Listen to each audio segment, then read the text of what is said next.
right, what I'm going to show you here is how to connect the OEM Tesla light bar for the Cybertruck. What we're going to do basically is once you open up your doors, your connection is going to be behind here. You used to have to go in under here and attach your wires. Tesla, I noticed on mine, I pulled this off to go to the wire attachment and had already run the wires down into the B-pillar. So now what you need to do is connect it inside the B-pillar. So basically all we're going to do here is we're going to pop off this little cap here. You're going to use a tool here, pop it right off. Comes off easy.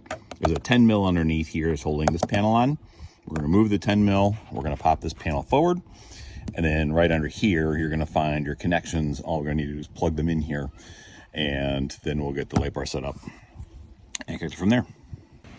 All right, so to pop this is pretty simple. You can take any kind of removal tool, pop it behind. You'll hear the one little clip. You can go from the other side. You can do the exact same thing. It pops right off.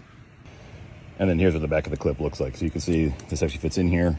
You have the one attacher here, one attachment here. Simply pops in there. That releases your 10 mil right there. So you can expose that. And once you have the 10 mil exposed, we'll be able to pop off the top panel. All right, so you can see 10 mils out. Now this whole piece actually pops right forward. So see, I just pulled it forward. And what it's going to do is simply release the pieces in the back, and we'll get right to it.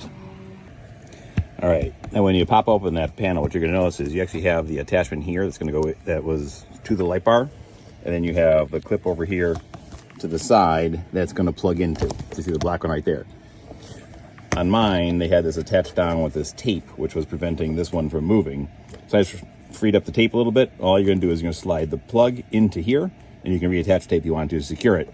I just had to loosen the tape because the plug wouldn't actually reach the Tesla connector. So simply slide this white into the black, and then you're good to go. Okay, so you can see what I've done is I've pushed the two together. You'll hear a little click once that piece fits in. And then you can see that I actually just reattached the tape right there, holding it in place. So now you have that Tesla connector attached to the connector that came with the light bar, all in place. So once you do that, you now have the light bar attached.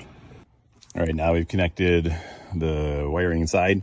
Simply going to push this back in. There's a little white piece back in the back. Here, you line it up, pop it right back in place. Good to go. Then what you need to do is put your 10 mil back right in there, and then simply put this piece again right there, pop it in, and you're solid, good to go. So let me reconnect that real fast, so we'll be good.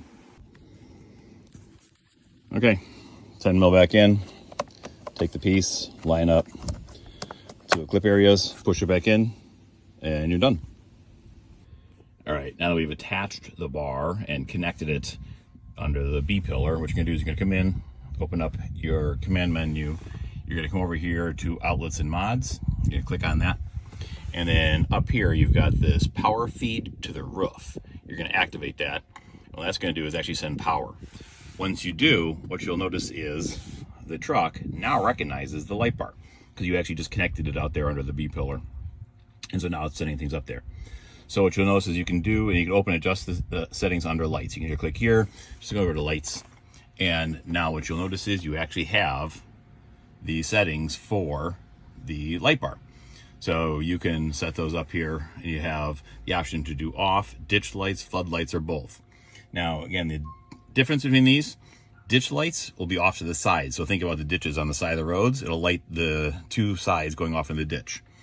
The actual floodlight is going to be the main bar in the center going off. So you have the option to do just to the side, just in the front, or both. And you can set that up right here and set your brightness all right there in the screen. All right, something to remember on your light bar that comes from Tesla is you do have a plastic film that's over the top. So before you power on your light bar, you're going to want to remove the film, which, as you see, exposes the lights. So just make sure you do that. You actually have a clear one over the black one and then a black one on top of that. So make sure you remove this before you actually go ahead and use your light bar. So here you can see ditch lights. You can see these angled ones off to the sides are on, but the center lights are not on, right? Because it's only the ditch. So he's gonna show off to the side. Now here's looking at the flood. You notice the ditch is off because I put just a flood on, but now you have all the center lights on. So your floodlights are on, not your ditch. And then when you activate both, you've got the ditch lights on, you've got the floodlights on in the center, your entire light bar is activated.